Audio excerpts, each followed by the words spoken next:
Assalamualaikum warahmatullahi wabarakatuh. Waalaikumsalam warahmatullahi wabarakatuh. Alhamdulillahirabbil alamin. Wassalatu wassalamu ala Rasulillah Nabiyyina Muhammad wa ala alihi wa sahbihi wa man tabi'ahum bi ihsanin ila yaumiddin. Amma ba'd. Alhamdulillah, kita bersyukur pada Allah, umur, kesehatan yang Allah berikan kita manfaatkan untuk beribadah. Ibadah itu maknanya luas, apapun yang kita lakukan dalam rangka taqarrub kepada Allah. Dan pengajian ini salah satu cara untuk bertaqarrub kepada Allah, mendekatkan diri kepada Allah. Kemarin dua Sabtu yang lalu itu ada, dia sebenarnya dia dari Jakarta agak telat. Ustaz Nasiruddin itu membuat buku dari tulisan yang tercecer dikumpulkan jadi satu ensiklopedia kehidupan muslim, kalau tidak salah judulnya seperti itu. Kalau pengajiannya kita berikan judul Peta Jalan Mukmin Sejati, supaya ada mapping, pemetaan kita mau kemana. Refleksinya, sudahkah perjalanan hidup kita itu semakin mendekatkan diri kita kepada Allah?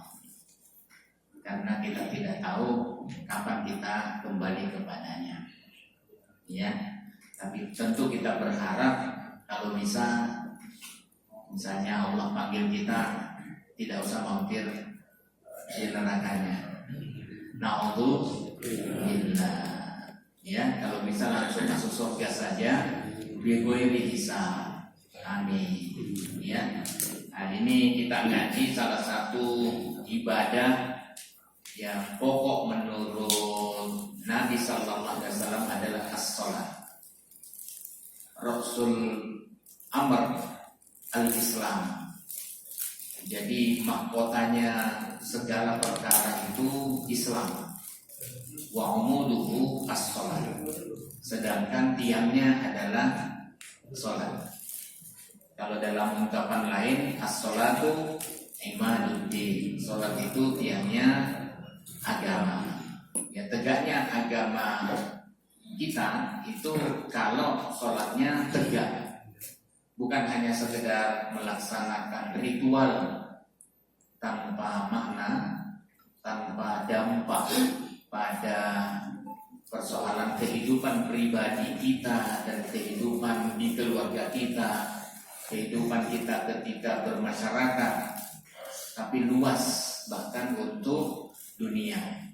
Ya, malah sudah beberapa kali kajian kalau di Kopi Ngaji itu tentang Palestina.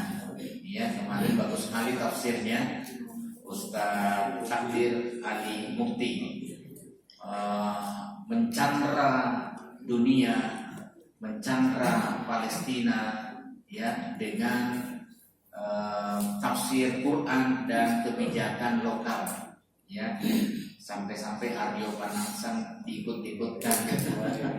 Itu menarik itu. Menurut saya perspektif yang berbeda, yang sebenarnya kita punya nilai-nilai luhur, local wisdom, ya, kebijakan lokal di tanah Jawa, untuk kita menilai, ya, apa yang sebenarnya yang terjadi di dunia luar sana. Apalagi undang-undang dasar kita sudah jelas, Quran dan sunnah kita, hadis kita itu juga sudah jelas. Rasanya kita tidak bisa tidur kalau melihat anak-anak kelaparan, melihat anak-anak dibunuh secara zalim, ada anak bayi di penjara, coba, ya, oleh Israel. Apa salahnya mereka?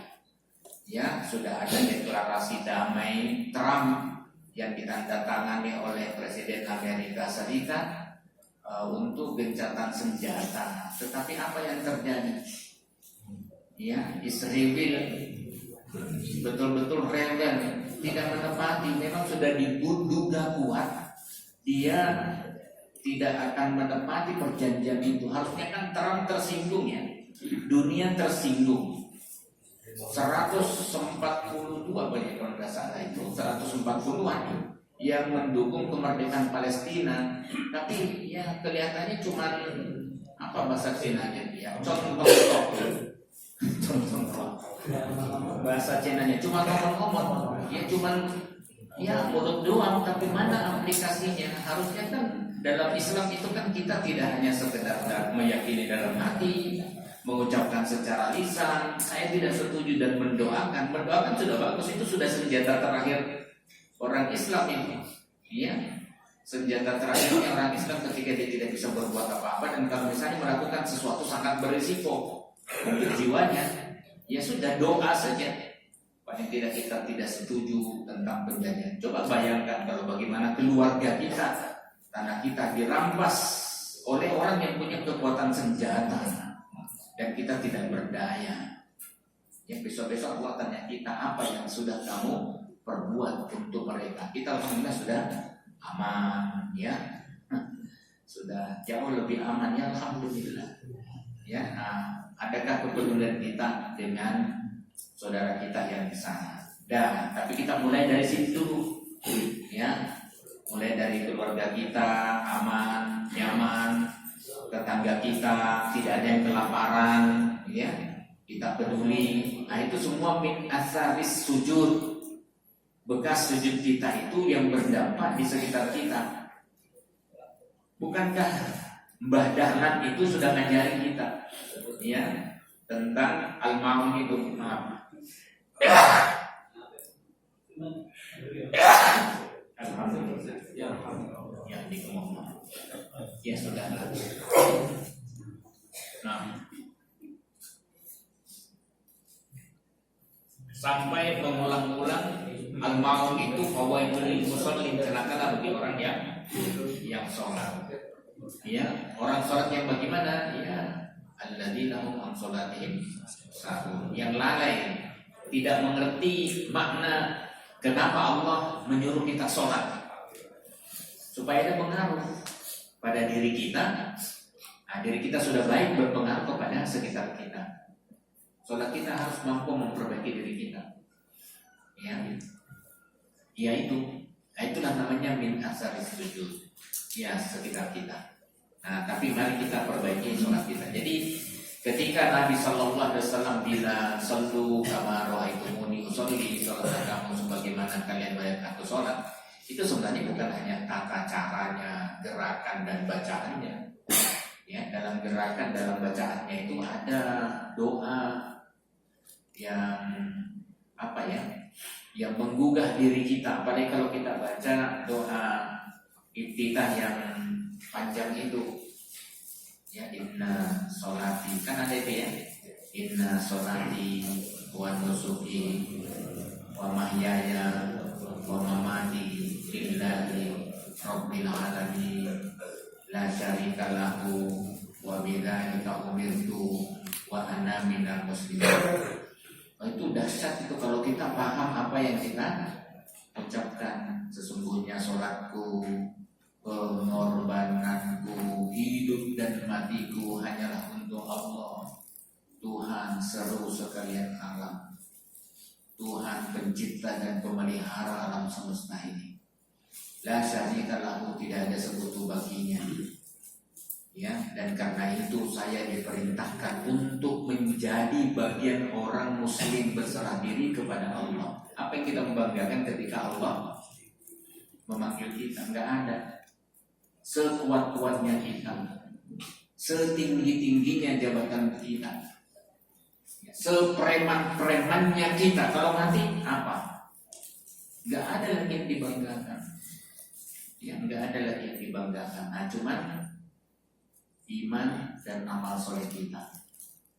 Dan kata Allah, ini juga ayat yang sebenarnya sering dingaji oleh Kiai Dahlan, wal asr, demi masa, innal insana lafi khusr, sesungguhnya semua manusia dalam keadaan merugi illa.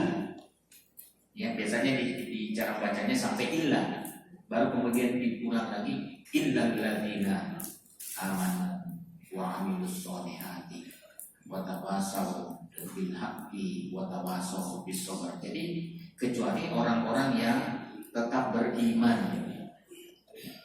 beramal soleh, saling menasihati dalam dengan kebenaran, sampaikan yang benar itu, ya. Kemudian saling menasihati dalam kesabaran, karena tidak semua yang kita sampaikan langsung bisa diterima oleh orang lain, ya. Nah, tidak mau dalam keadaan merugi, ya. Ini makanya waktu hidupnya di masa tua, ya, saya lihat yang muda-muda 1-2 saja.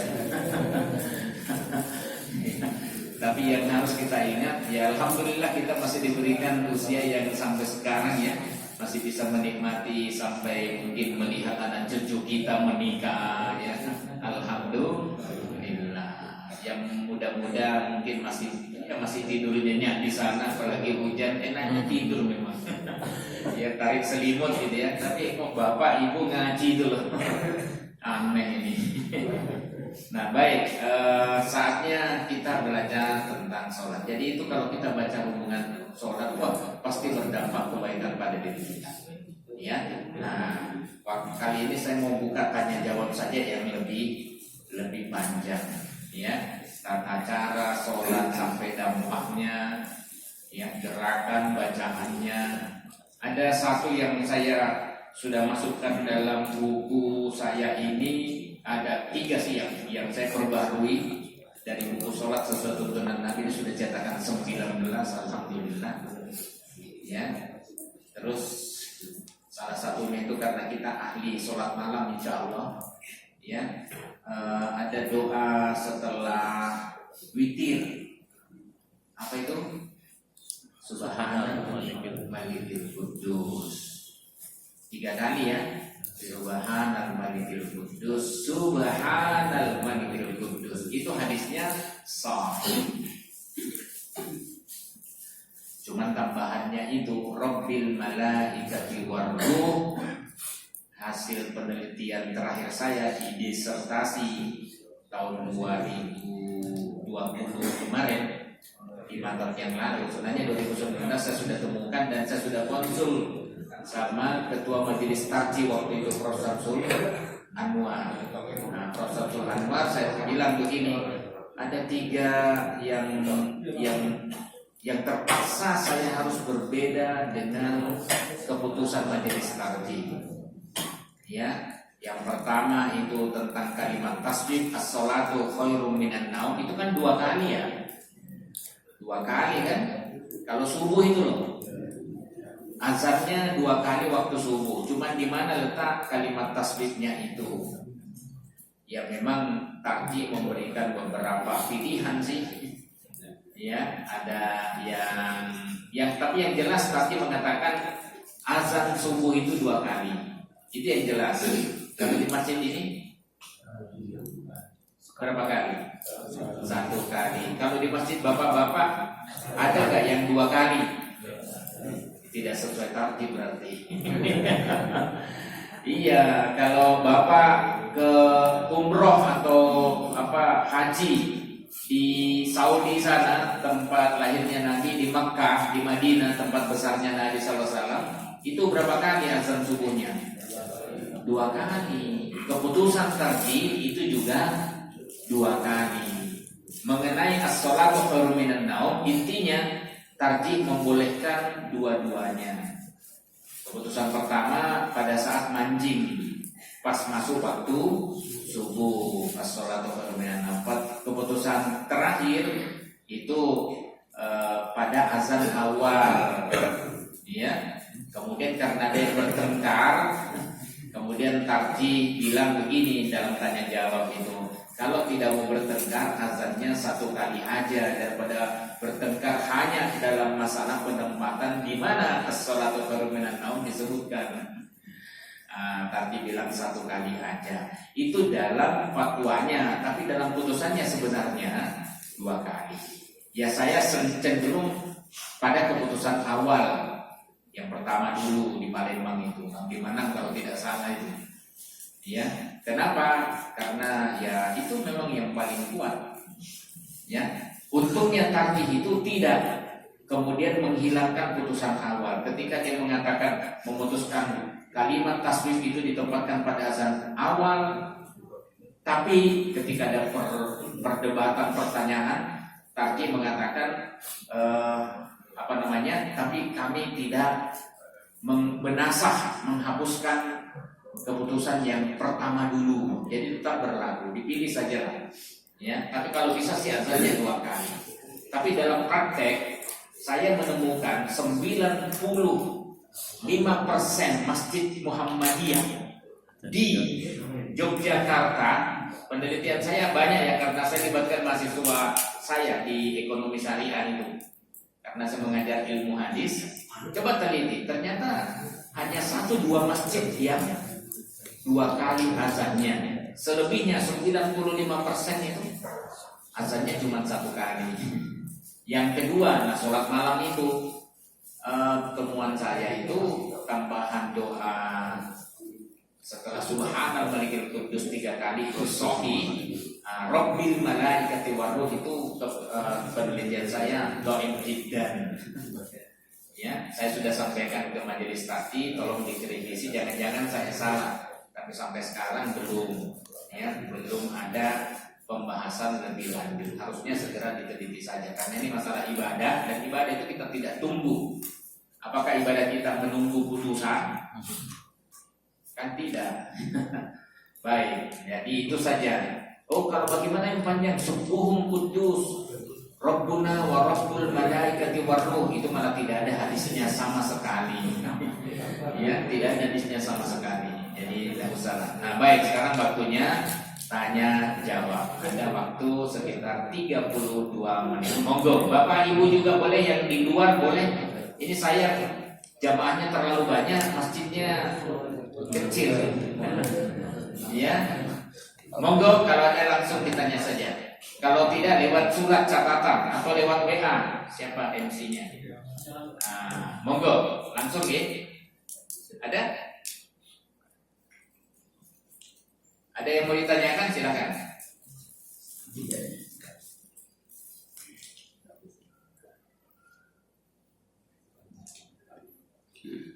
Silakan, jangan malu bertanya. Daripada silakan. Assalamualaikum warahmatullahi wabarakatuh. Waalaikumsalam. Pakai mic bisa nggak pakai mic supaya terdengar? Pertanyaannya ada perlu saya ulang. Oh, ini lagi mau.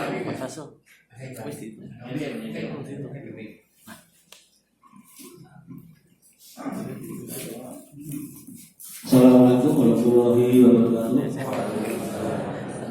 Menceritakan masalah sholat sunnah itu qobla sholat ataupun sholat hajat dan subuh ataupun lalu.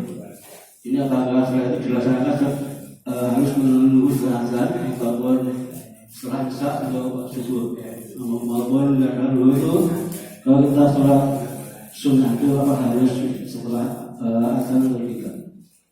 Kemudian yang kedua masalah sholat sunnah, kita kemudian di informasi apa untuk sholat Jumat tidak ada qobla Jumat yang tadi yang saya tanyakan.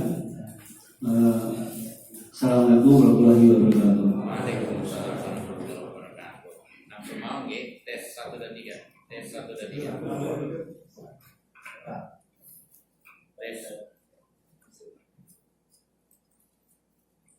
Tes. Baik, pertama pertanyaannya itu, apakah sholat sunnah harus dilaksanakan setelah azan? Ya, untuk disebut qobliyah itu. Ya, umumnya begitu. Umumnya, tapi boleh nggak kita sholat sunat sebelum azan? Boleh. Ya, sebagian ulama menyebutnya sholat sunat tahiyatul masjid, ketika kita memasuki masjid. Ya, karena Nabi SAW memang secara terpisah bilang, apabila kalian masuk masjid, maka hendaklah sholat 2 rakaat sebelum duduk. Yang kedua, ada sholat sunnah mutlak.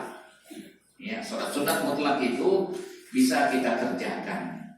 Nah, sebelum Jumatan itu bagaimana? Karena itu kan biasanya sebelum azan. Itulah yang disebut dengan sholat sunnah mutlak. Masih ada waktu, berdiri lagi, kerjakan lagi 2 rakaat. masih ada waktu, kerjakan lagi 2 rakaat. 2 rakaat juga sudah cukup. Ya, nah itu. Sebenarnya Nabi SAW tidak menyebutkan qobliyah atau ba'diyah. Itu istilah yang dimunculkan oleh ulama. Karena Nabi SAW kalau di hadis di sini, ya, ada beberapa hadis sholat sunat rawatib, ya. Itu Ibnu Umar radhiyallahu anhu, hafidtu minan Nabi sallallahu alaihi wasallam, saya hafal betul dari Nabi sallallahu alaihi wasallam, dan hadisnya yang lain saya jaga, ya, saya jaga dari Nabi sallallahu alaihi wasallam asyara raka'atin, 10 rakaat. Rakaatain qabla dzhur, 2 rakaat sebelum zuhur, wa rakaatain ba'daha, dan 2 rakaat setelahnya. Berarti sudah 4, ya. Wa rakaatain ba'dal maghrib, dan 2 rakaat setelah maghrib, fi baitihi, di rumahnya. Jadi kalau sunnah rawatib sebenarnya kalau rumahnya dekat, laksanakan sholat sunat itu di rumah saja. Wa rakaatain ba'dal isya, dan 2 rakaat setelah isya. Berarti sudah 8 rakaat fi baitihi, di rumahnya. Wa rakaatain qabla sholatis subh, dan 2 rakaat sebelum subuh. Ini hadisnya muttafaqun alaih, disepakati oleh Bukhari Muslim, dan ini hadis terkuat, ya. Dalam riwayat lain dari Ummu Habibah, Aisyah menyebutkan 12 rakaat, sintai asyrata rakaat.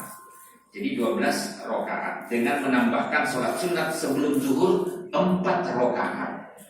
Apakah itu dipisah atau 4 rakaat langsung? Ya, sebagian ulama, tapi minoritas, itu 4 rakaat langsung.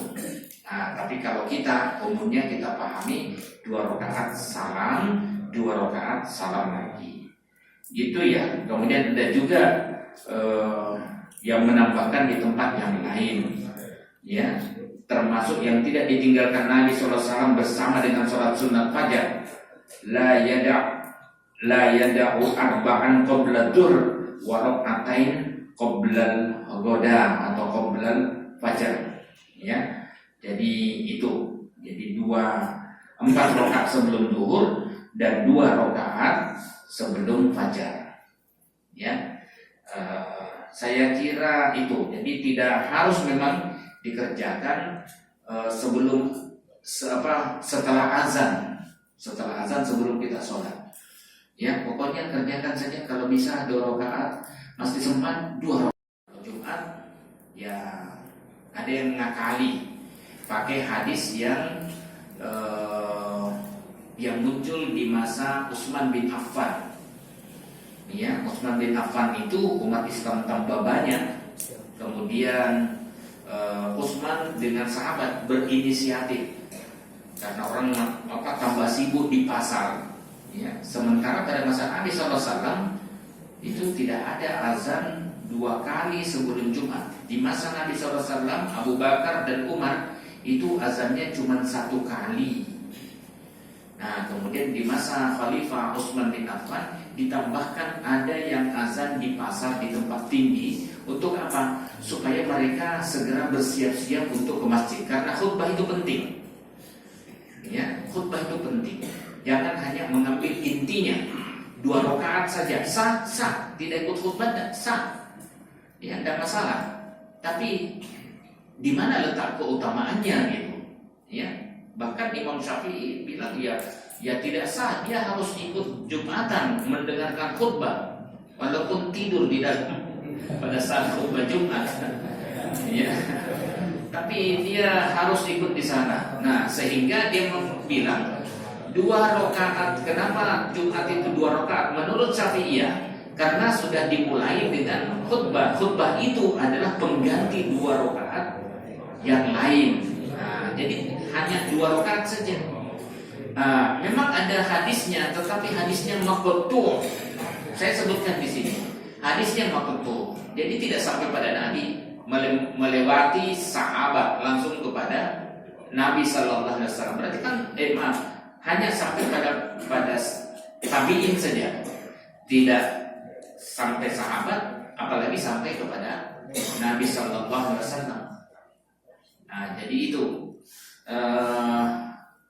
penjelasan tentang ini. Jadi bukan dari Nabi. Intinya kalau kita sebenarnya cuma ikut 2 rakaat Jumatan itu sudah sah. Bahkan 1 rakaat juga tinggal kita tambah 1 rakaat lagi. Tapi kalau misalnya tidak sempat, barulah sholat 4 rakaat. Tapi ada juga Pak Tati mengatakan tetap 2 rakaat. Ya memang Pak Tati memang macam-macam tergantung dalam hal itu agak-agak ya. Saya tanya gimana nih Pak Yunar Ilyas? Ya yang benar itu ya kalau tidak sempat ikut Jumatan ya 4 rakaat zuhur. Ya enggak Jumatan kok. Ya saya sependapat dengan itu. Beliau juga mengatakan saya sependapat dengan Syakir katanya karena muridnya. Sehingga dan yang terjadi di masa Khalifah Utsman inilah yang terus yang tetap sampai sekarang azan Jumatnya 2 kali. Nah ada baiknya menurut yang berpendapat ini sehingga azan pertama menyebabkan kita sholat sunat qobliyah. Ya, nah azan kedua sudah. Nah makanya tradisi di Nahdlatul Ulama itu lebih awal dia ke masjid. Ya. Kenapa? Karena dia mengejar azan pertama untuk bisa sholat sunat qobliyah. Ya, itu. Padahal masa Nabi SAW sebenarnya azannya 1 kali.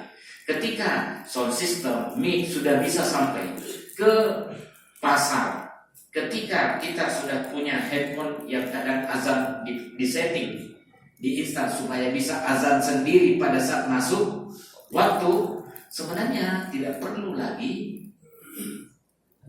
azan 2 kali. Kalau mau tetap mempertahankan azan 2 kali di pasar atau di mall, cuma mall bukan punya kita, punya mereka yang umumnya non muslim gitu. Itu Pak ya. Baik.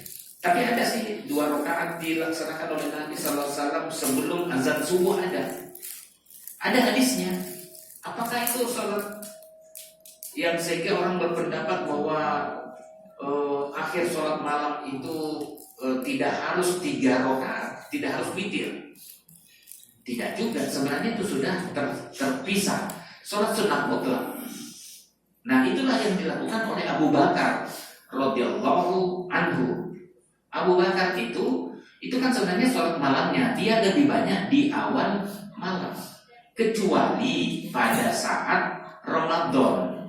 Nah pada saat Ramadan itu ya beliau dan para sahabat bersama Nabi SAW itu sholatnya di akhir malam semua. Maaf, di masa Nabi SAW, di masa sahabat tidak ada bersama sahabatnya, tidak ada itu sholat malamnya Nabi di awal malam. Coba cek hadisnya, nggak ketemu. Sholatnya mereka semuanya di akhir malam. Nanti di awal malam ketika sudah banyak, dan itu terjadinya di masa Umar bin Khattab. Ya, melihat orang kok ada yang sholat sendiri-sendiri setelah sholat isya, sholat malam ada yang bersama kelompoknya. Terus Umar berinisiatif rapat lagi sama sahabat. Bagaimana kalau ada yang mengimami salah satu dari mereka? Karena umumnya sholat malam di bulan Ramadan itu berjamaah. Jadi sudah diberikan fasilitas. Siapa imamnya ditunjuk oleh Umar, Ubay bin Ka'ab, Tamim Ad-Dari, pimpin orang ini, mereka-mereka yang sholat malam di awal itu dengan itu penjelasannya 11 rakaat. Berapa? 11 rakaat. Itu kata Umar. Hadisnya sahih. Tapi kalau mengatakan pimpin orang ini dengan 21 mati. Oke. Ya, pokoknya keluarkan semua mix.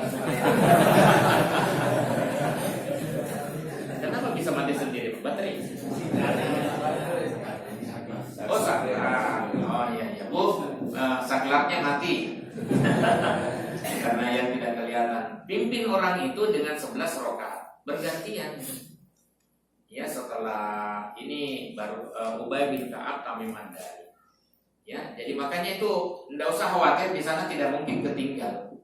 Ya, tetap ada sholat ini. Ya, cuman satunya 10 rakaat nanti dilanjutkan lagi. Tapi informasinya dua rakaat salam, 2 rakaat salam. Itu karena jamaahnya semakin besar. Ya, nah, kita pakainya 4-4-3. Sesekali dong 2-2-2-2-1.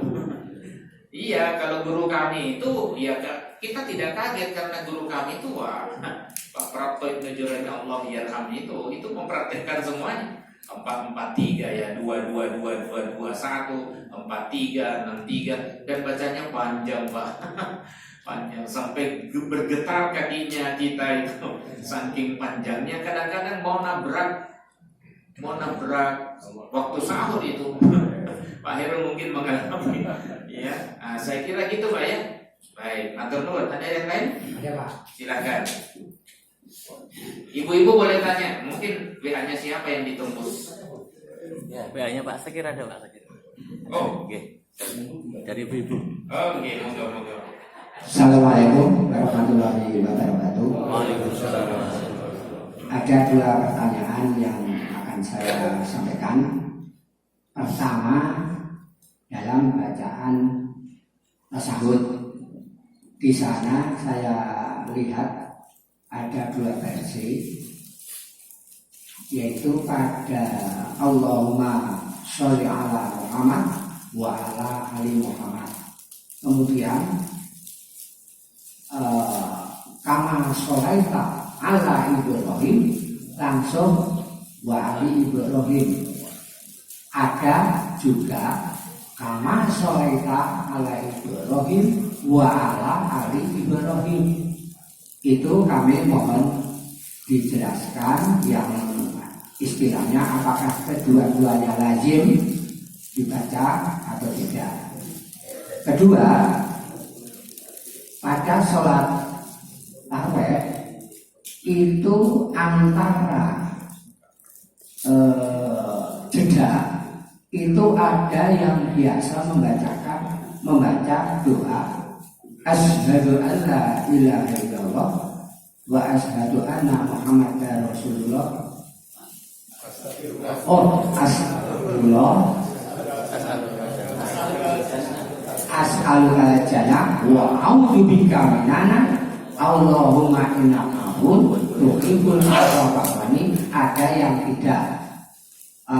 Mohon dijelaskan yang kebanyakan dipraktekkan di Muhammadiyah yang mana Pak? Sekian. Assalamualaikum warahmatullahi wabarakatuh. Waalaikumsalam warahmatullahi wabarakatuh. Ya, sekalian dengan ibu ya tadi ya. Ini pertanyaannya. Nanti. Ya, ini dulu. Salawat ya sebenarnya banyak sekali. Ada belasan lah. Ada belasan, nyaris 20-an itu. Ya, format bacaan salawat. Ya. Ini yang populer di Indonesia. Ya, yang populer di Indonesia itu Allahumma sholli ala sayyidina Muhammad. Tidak ada hadisnya. Pokoknya semua hadis yang pakai Allahumma sholli ala sayyidina Muhammad tidak ada hadisnya. Tapi itu dipraktekkan di Indonesia. Ya, yang ada hadisnya tidak ada sayyidinanya. Ya, camkan itu. Ya mungkin karena terpengaruh dengan budaya. Beberapa budaya di dunia itu penghormatan yang tinggi terhadap Nabi Muhammad SAW. Masa bapak kita saja kita panggil yang terhormat raja kita, ya kita juga panggil dengan panggilan yang terhormat.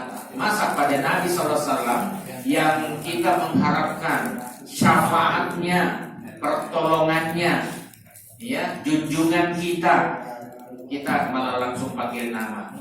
Ya, tidak ya tidak pas lah, tidak elok. Ya, baik. Jadi gitu ya. Saya lanjut. Allahumma sholli ala Muhammad wa ala ali Muhammad kama shallaita ala Ibrahim wa ali Ibrahim. Wa barik ala Muhammad wa ali Muhammad kama barakta ala Ibrahim wa ali Ibrahim innaka Hamidum Majid. Ini hadisnya sahih riwayat jamaah jadi semua ulama hadis redaksinya begini. Dari Ka'ab bin Ujrah, ya, sesuai redaksi Asy-Syafi'i dalam kitab musnadnya, kitab hadisnya disebut dengan Musnad Al-Imam Asy-Syafi'i, ya. Kemudian jadi ini yang populer di Indonesia, tetapi maaf, tidak ada sayyidinanya. Ya, apakah boleh? Ya, begini, kata Ibn Mas'ud, Anas ingat, saya lihat, Nabi SAW mengajarkan kami sholawat kata per kata, ya, kata per kata. Jadi tidak ada satupun yang kalimat itu yang pakai sayyidina, jadi kata per kata, ya. Pak, itu kan Nabi sendiri yang masa kemudian Allahumma sholli ala Muhammad, bukan Allahumma sholli alayya, ya. Atau misalnya apa, assalamu alaika ayyuhan nabi, ya, ada assalamu ala nabi langsung, ya. Harusnya kan begitu aja, tidak usah alaika, karena mereka tertuju kepada dirinya, ya.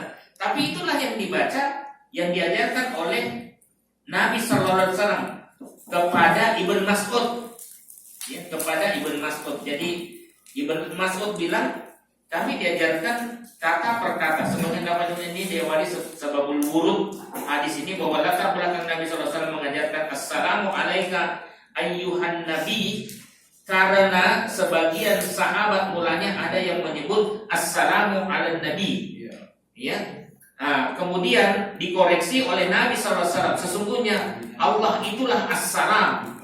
Maka bila duduk ucapkanlah at-tahiyatu lillahi assalamu alaika ayyuhan nabi, seperti teks di atas, dan itu diajarkan kata per kata.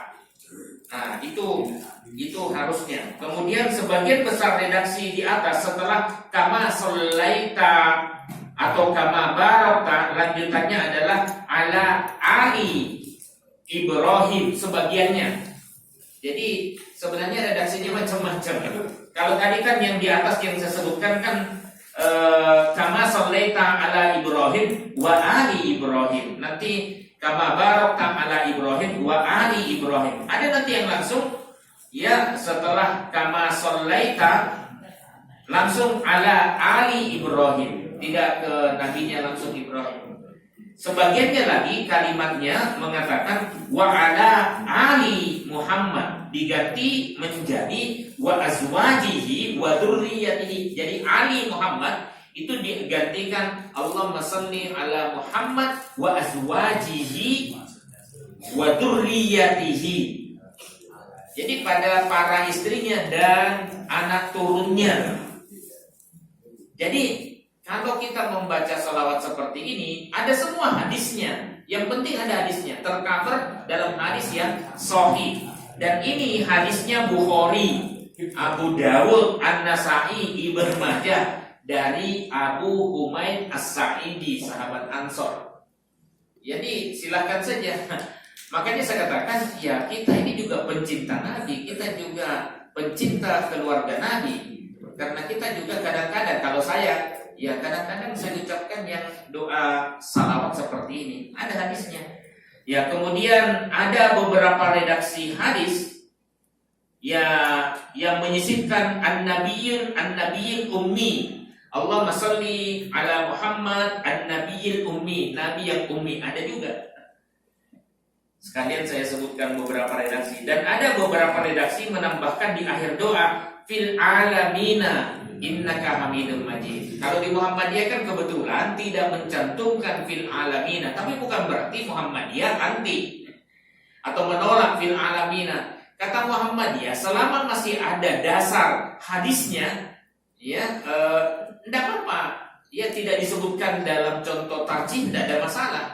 Ya, itu kan redaksinya Muslim. Kalau redaksinya Bukhari tidak pakai tidak pakai itu fil alamina itu, ini catatan kakinya Muslim. Ya, kalau tadi Bukhari, Abu Dawud, An-Nasa'i, Ibnu Majah, Malik. Kalau Muslim pakai fil alamina. Ya, Muslim, At-Tirmidzi, An-Nasa'i, Malik dari Bashir bin Sa'ad. Jadi macam-macam. Nah, ada yang populer yang disepakati oleh Bukhari, Muslim, muttafaqun alaih, yaitu Allahumma shalli ala Muhammad wa ala ali Muhammad kama shallaita ala ali Ibrahim. Ya, sebagaimana engkau telah berikan salawat kepada keluarga Nabi Ibrahim. Kan Nabi Ibrahim kan ada Ismail, ada Ishak, dan nanti ada turunannya. Sampai juga kepada Nabi Muhammad SAW. Langsung setelah itu, kama shallaita ala ali Ibrahim innaka Hamidum Majid. Kemudian diawali lagi, Allahumma barik ala Muhammad, bukan wabarik, pakai Allahumma. Allahumma barik ala Muhammad wa ala ali Muhammad kama barakta ala Ibrahim, kama barakta ala ali Ibrahim innaka Hamidum Majid. Jadi innaka Hamidum Majidnya 2 kali. Itu muttafaqun alaih. Tidak populer di Indonesia. Tapi karena saya mencoba di dalam buku saya, ada beberapa variasi doa yang saya contohkan di sini.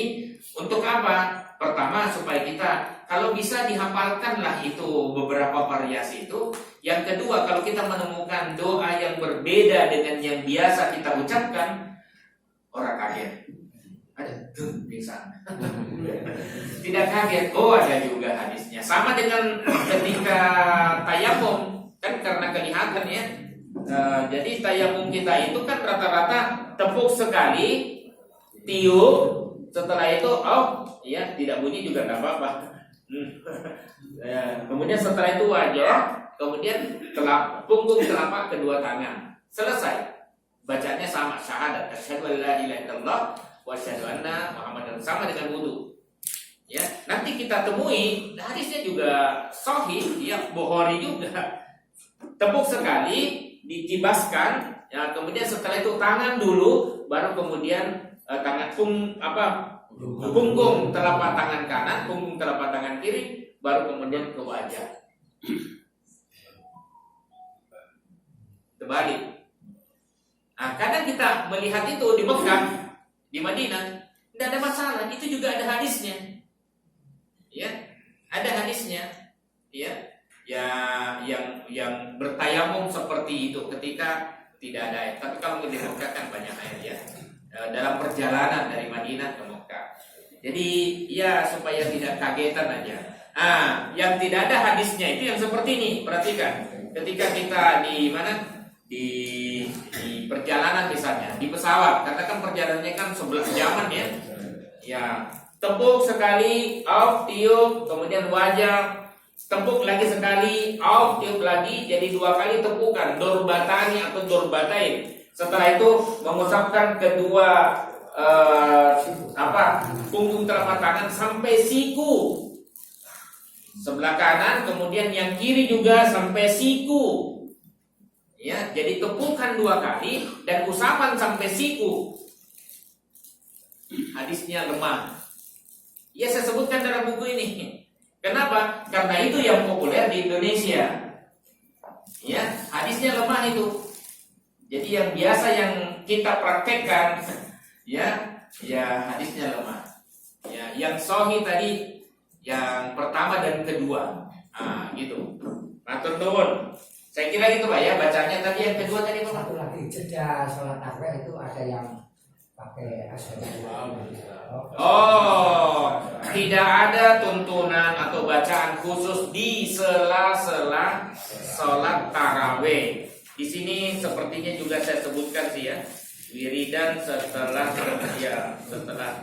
sholat tarawih itu, ya tidak ada tuntunannya. Oh iya ada, alhamdulillah. Saya sebutkan di sini. Ya, jadi apa? Subhanal malikil. Enggak, ini saya bukan. Di akhir ini ya. Di akhir, sorry. Yang di pertengahan itu ya.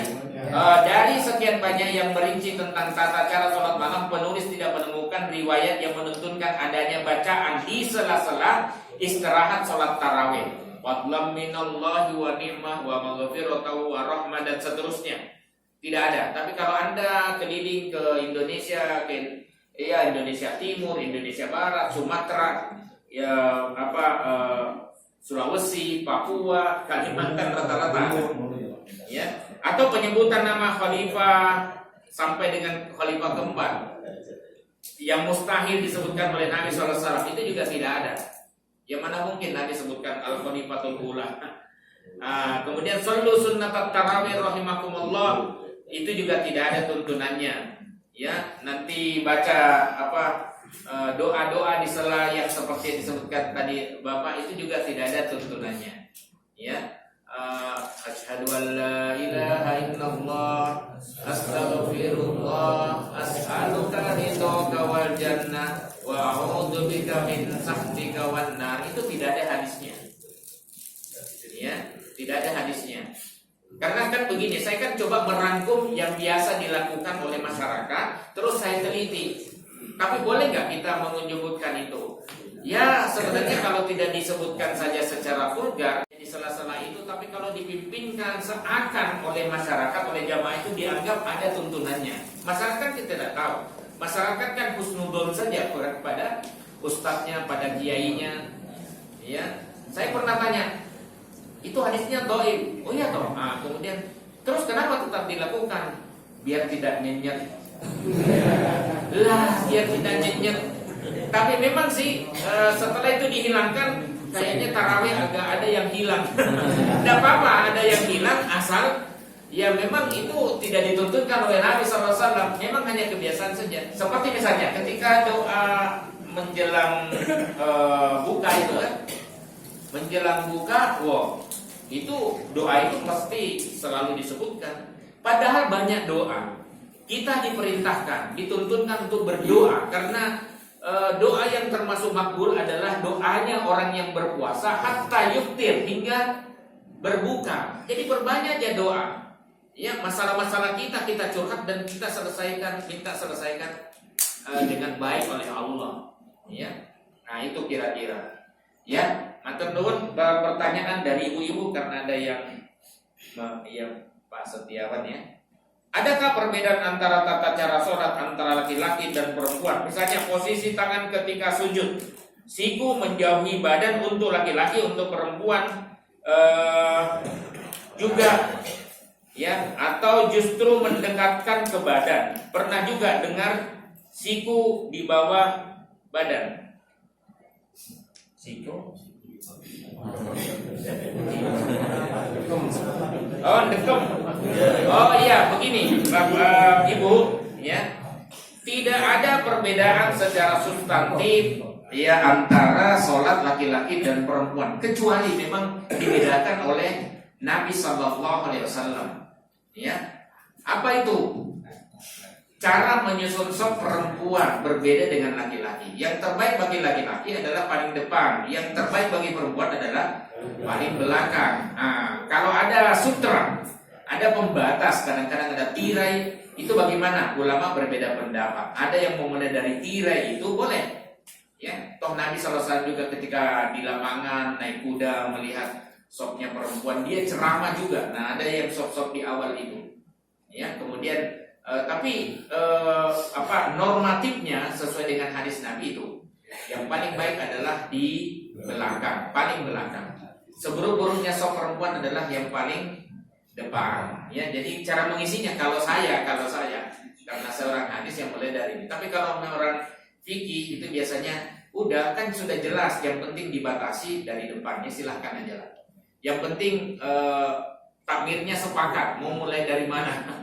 Jangan ada yang di depan, ada yang di belakang gitu. Ya, baik. Itu antara lain. Yang kedua, nah ada perbedaan pendapat antara sunnahnya sholat perempuan di masjid atau di rumah. Ibu, kira-kira lebih utama sholat di mana? Atau kebiasaan ibu-ibu, sholatnya 5 waktu di rumah atau di masjid? Ada dua suara yang berbeda. Tidak seragam. Tidak masalah, semua ada dasarnya. Tapi kalau Anda tanya tarjih Muhammadiyah, ya di Yogyakarta atau di daerah yang aman, tentram, nyaman, orang biasa pergi sendirian, Lah dia bisa pergi ke Malioboro, ya sendirian dari sini. Tapi kalau ke masjid, padahal masjidnya dempet dengan rumah. Ada panggilan azan, dia tidak berangkat. Apa katanya? Khawatir fitnah. Fitnahnya lebih besar di mana gitu. Kadang-kadang kita ke mall itu ya melihat orang yang melihat. Bukan mau belanja. Ya cuci mata. Ya makanya mata bapak-bapak ini terang-terang mungkin karena sering cuci mata. Hadis tentang cuci mata itu an-nadru ila wajhil jamilah, itu memandang wanita cantik adalah ibadah, itu hadis palsu. Ya, jadi bertobatlah ya. Ya, hadis cuci mata itu hadis palsu itu. Hadis palsu yang dimunculkan oleh Playboy. Baik. Yang apa lagi yang berbeda? Kalau yang ibu tanyakan tadi, tentang sholat berjamaah. Sholat berjamaah, imamnya kalau sesama perempuan, imamnya itu ya hanya maju pun hanya sedikit saja, sekedar membedakan mana makmum mana imam, sekedar membedakan. Tetapi dia tetap di saf pertama.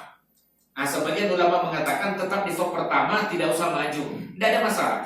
Ya, tapi jangan, intinya begini, jangan menonjol sekali ke depan, tidak boleh. Ya, tidak sesuai dengan sunnah Nabi Sallallahu Alaihi Wasallam. Jadi mimpinnya tetap di saf awal itu, saf pertama. Nah, itu yang membedakan. Nah, persoalan kemudian untuk laki-laki ketika sujud itu sikunya dimegarkan, ya, dimegarkan menjauhi rusuk. Itu memang sunnahnya seperti itu. Untuk perempuan menurut Muhammadiyah sama saja. Ya, bagaimana dengan tuntunan sebagian ustadz kiai yang mengatakan khusus, atau misalnya adalah penceramah terkenal tuh, khusus untuk perempuan itu sikunya didekatkan ke arah rusuk. Itu hadisnya dhaif. Hadisnya lemah. Ya, di bukunya Ustadz Dr. Agung Danarto sudah dijelaskan kelemahannya. Di buku saya lebih jelaskan lagi letak kelemahannya. Jadi karena lemah maka tidak bisa dijadikan hujjah, tidak bisa dijadikan dasar hukum. Ya, jadi tetap saja megah seperti ya biasanya. Yang penting, walinu biaidikum, lembutkan tangan kamu, jangan kemudian disuruh megah padahal kita sedang berjamaah, menang-menangan. Ayo buat-buatan. Tidak boleh, lembutkan hatimu. Ya, saya kira itu waktunya sangat terbatas. Ya, sudah jam 8:04, minta maaf. Mudah-mudahan di lain waktu kita bisa buka tanya jawab lebih besar lagi, atau lebih banyak lagi, atau bisa. Oh, masih ada? Mau tanya Pak, kalau Saya kira MC-nya mau menutup acara, ternyata mau nanya dulu. Manut saya. masalah sholat berjamaah di dalam masjid, itu apakah untuk yang jemaah laki-laki dan perempuan harus ada hijabnya Pak? Ada tidak ada? Kalau menurut sunnahnya Nabi Sallallahu Alaihi Wasallam, pakailah hijab. Ya, pakai hijab. Pertemuan-pertemuan Muhammadiyah, coba saja keputusan masa lalu itu sebenarnya pakai hijab, pakai sutra sekat lah, pakai sekat supaya tidak ikhtilat. Ini termasuk pertemuan yang bagus. Ibu-ibunya di sana dihijab pakai tembok, gitu. Ya, ini bagus, ini sunnah banget. Nah, cuman masalahnya di mana letak hijabnya itu. Nah, ini saya lihat ada tiang, sepertinya di sini ya, ada hijabnya enggak? Tidak ada. Ya, kalau di Masjid Bodeh itu memang dihalangi sama pintu dan jendela. Masjid Al-Fatah juga sama. Masjid Al-Fatah Bodeh. Ya, itu ada hijab, jendela dan pintu, memang terpisah. Ya, supaya tidak ikhtilat. Memang begitu. Coba saja kalau misalnya dilihat putusannya tarjih itu. Ya, cuman sebagian masjid ini dulu, sekarang masih ada 1-2. Dia itu hijabnya kanan kiri. Yang kiri, kalau dari arah masuk pintu masuk, yang kanan itu untuk laki-laki, yang kiri untuk perempuan. Jadi dipisah, dibagi 2 begitu. Itu tidak sesuai dengan sunnah Nabi Sallallahu Alaihi Wasallam. Kan tadi Sop laki-laki adalah yang paling depan, sop perempuan yang paling baik adalah yang paling belakang. Sehingga hijabnya itu di belakang. Begitu kira-kira, Pak. Tapi Pak, kalau hanya untuk pengajian di sebelah kan itu bisa nggak? Ya sebenarnya tidak ada masalah juga. Betul. Ketika kalau hijabnya untuk pengajian boleh. Dulu masih ingat nggak Muhammadiyah itu? Ada di tengah-tengah itu. Iya. Pakai pembatas seperti itu. Jadi bedakan antara ketika ceramah untuk pengajian dan ketika untuk sholat. Ya, jadi biasanya begitu di beberapa pertemuan dan pengajian Muhammadiyah itu dipisah kayak begitu, Pak. Ya, bukan oh itu Salafi itu. Dari dulu Muhammadiyah begitu aslinya. Ya, di Makassar juga dulu begitu, tapi akhir-akhir ini agak sebagiannya mengabaikan.